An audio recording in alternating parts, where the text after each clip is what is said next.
I think it's pretty egregious what's been happening to us the last few games. A minus 31 free throw discrepancy. And I might be able to understand it if we were just chucking threes, but we're not. We're attacking the rim. And the disrespect right now for our team has been pretty unbelievable. So it's disappointing. I think what's happening right now in the WNBA is beyond unfair. It's outrageous because when you look at the Indiana Fever against the Las Vegas Aces, you don't just see a playoff battle, you see a complete heist playing out in front of millions of fans with a minus 31 free throw discrepancy that makes no sense at all. Especially when Indiana isn't just tossing up threes, they're attacking the rim, playing physical, and showing heart every single possession. And yet, the whistles are going only one way, turning what should be a competitive series into a storyline that feels rigged. And Stephanie White finally broke her silence, demanding answers in one of the most emotional post-game interviews of her career. And the truth is simple. The Fever weren't losing to Vegas, they were losing to the referees. Disappointing, that it doesn't go both ways, or it hasn't gone both ways. But we also can't allow that to consume us, right? Like, we've got to be able to play through that. We've got to be able to control the things that we can control. From the opening tip, it was clear Indiana wasn't just battling the defending champions, they were battling the referees too, because every possession revealed a double standard so blatant, it almost felt scripted. And while the Fever's defense stayed disciplined, bodying up and contesting cleanly, those same plays magically turned into fouls. Whenever the Stripes decided Vegas needed a lifeline, the Aces could throw elbows and bulldoze their way through the paint without consequence. But if an Indiana player so much as breathed on a jersey, the whistle screamed like it was armed robbery. And that's not basketball, that's favoritism. And it was screaming at anyone who dared to pay attention, setting the tone for a series that was never going to be decided by skill alone, but by whistles tilting the balance again and again. Steph, why don't you think you were able to find any flow? And when that was the case, what are you trying to do to jumpstart things, maybe on the defense? Well, it's hard for us to find flow when there's a foul call every 10 seconds. I mean, it just really is. And when they're at the free throw line, we can't get up and down the floor. And that's a challenge. They were much more aggressive and physical defensively. We didn't counter that with our off-ball actions or with our back cuts.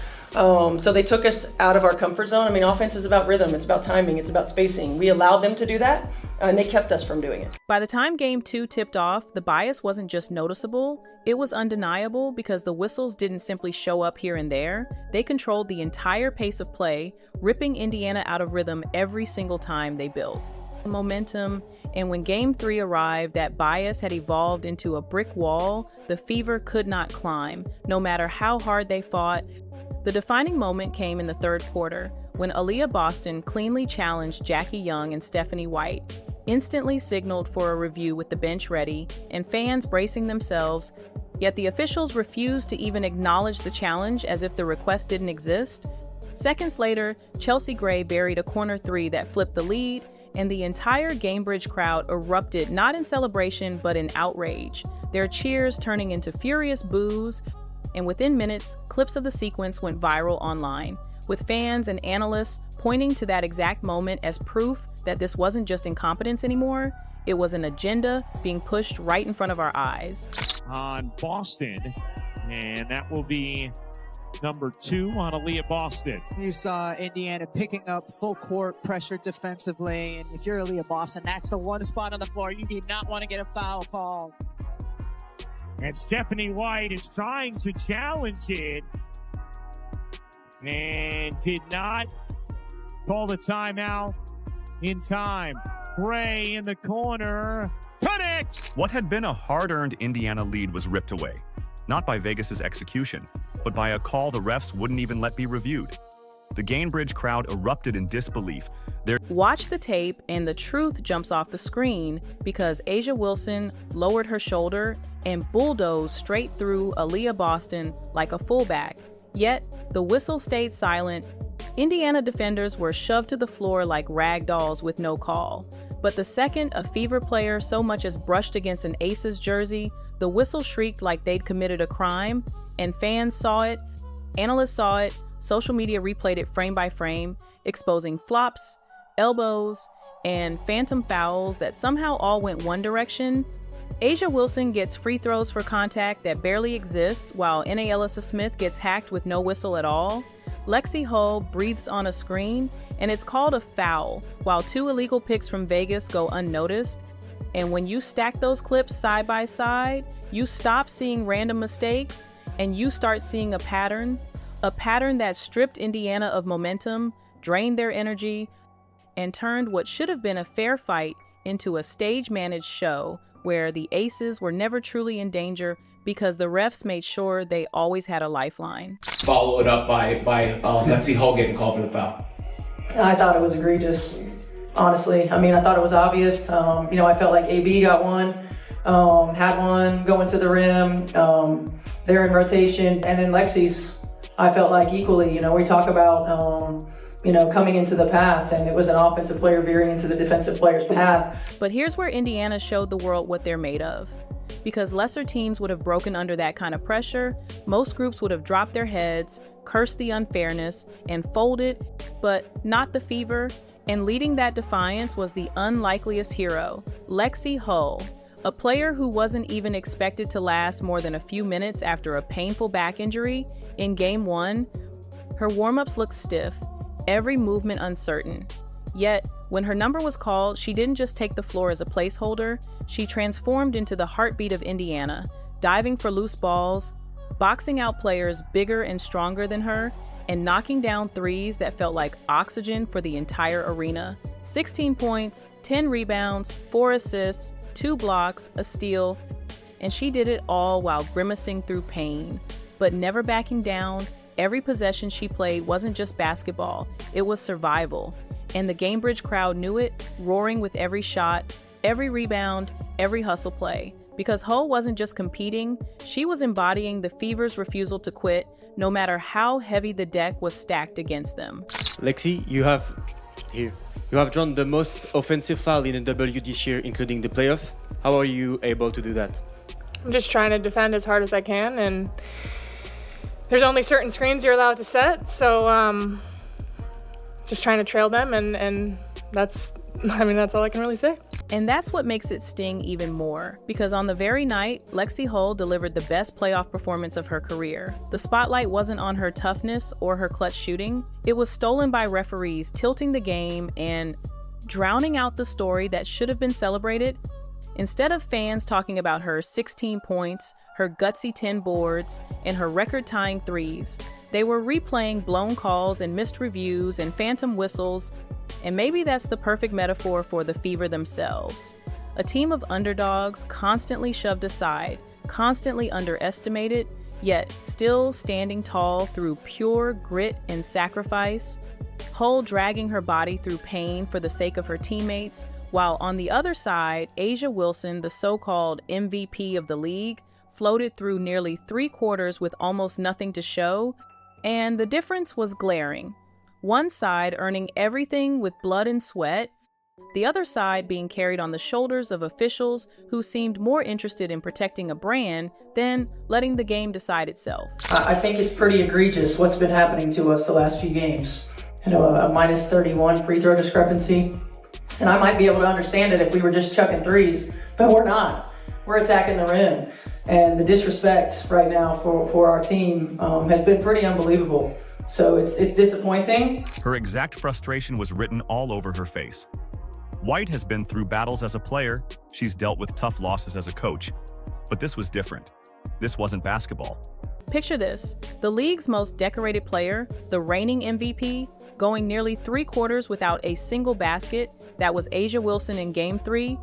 She opened with a confident 3 that looked like it might set the tone, but it turned into her only highlight for the entire first half.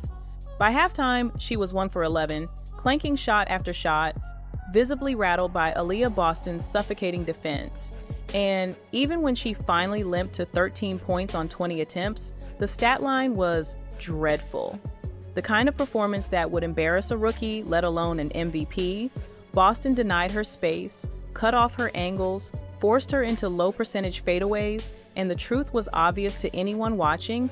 This wasn't Wilson having an off night. This was elite defensive execution. Boston owned that matchup, but instead of giving credit where it was due, the refs bailed Wilson out with phantom fouls to keep Vegas afloat, and the media bent over backward to spin the narrative, praising her rebounding or her so-called all-around impact, while ignoring the fact that she was completely neutralized, and that double standard infuriated fans because Indiana did everything right. They bottled up the star, they followed the game plan perfectly, and still the Aces were handed lifelines they didn't earn. And just when you thought the excuses couldn't get any louder, Becky Hammon actually stood in front of the cameras after Game 3 and complained that A'ja Wilson only shot one free throw in 38 minutes. The irony was almost laughable because Vegas has been living at the foul line this entire series, racking up freebies possession after possession while Indiana gets hammered with no whistle. So to cry about not getting even more calls isn't just tone deaf, it's insulting to the fans who are watching the obvious imbalance unfold. The reality is simple. Indiana did their job. They smothered Wilson. They forced her into a nightmare shooting night. And yet, instead of letting the Fever reap the reward, the refs handed Vegas bailout after bailout. That's why this win feels hollow, because it wasn't a superstar carrying her team across the finish line. It was a parade of whistles and role players cleaning up the mess. And for the league to act like that's business as usual is a slap in the face to everyone who believes in competition being decided on the floor and not at the scorer's table.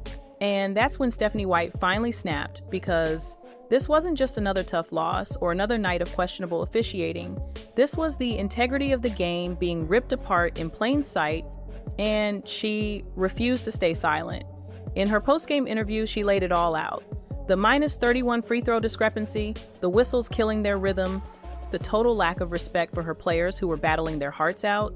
And she didn't just vent, she demanded something bigger. A full-scale, league-wide investigation into WNBA officiating, not a memo, not a quiet apology behind closed doors, but a real public reckoning. And that's why her words hit so hard, because fans have seen Caitlin Clark take brutal hits with no calls. They've seen Aaliyah Boston wrestle to the ground for phantom fouls. They've seen Lexie Hull punished for hustling while opponents flop their way to free points. And this series was the ugly culmination of all of it. White knew it, the players knew it, and the fans knew it too. The league can try to spin the narrative, but the truth is out. If Kathy Engelbert ignores this demand, then the message is clear. The WNBA doesn't care about fairness, it only cares about protecting its chosen teams. But if White's fire lights the spark fans are hoping for, then maybe this will be the moment the league is finally forced to clean up its dirtiest secret. So when you step back and look at this series, it isn't just about wins and losses, it's about the soul of the league. Because Indiana gave everything, from Lexie Hull dragging her body through pain to Aaliyah Boston locking down the so-called MVP, to Kelsey Mitchell fighting tooth and nail on every possession. And yet, their story was buried under an avalanche of whistles that tilted the floor. The Fever proved they have the heart and the talent to stand toe-to-toe with champions. But the bigger question now isn't whether they can compete, it's whether the WNBA will allow them to compete fairly. Stephanie White's call for an investigation wasn't just frustration, it was a lifeline for the integrity of the game. Because if the league ignores her, then every fan, every player, every analyst will know the truth. That this isn't about basketball anymore, it's about control. And if there's any justice left in this league, this moment will be the spark that forces change. Let us know in the comments if you believe the WNBA will finally clean this up. Don't forget to like, subscribe, and turn on notifications so you never miss the truth. And we'll see you in the next one.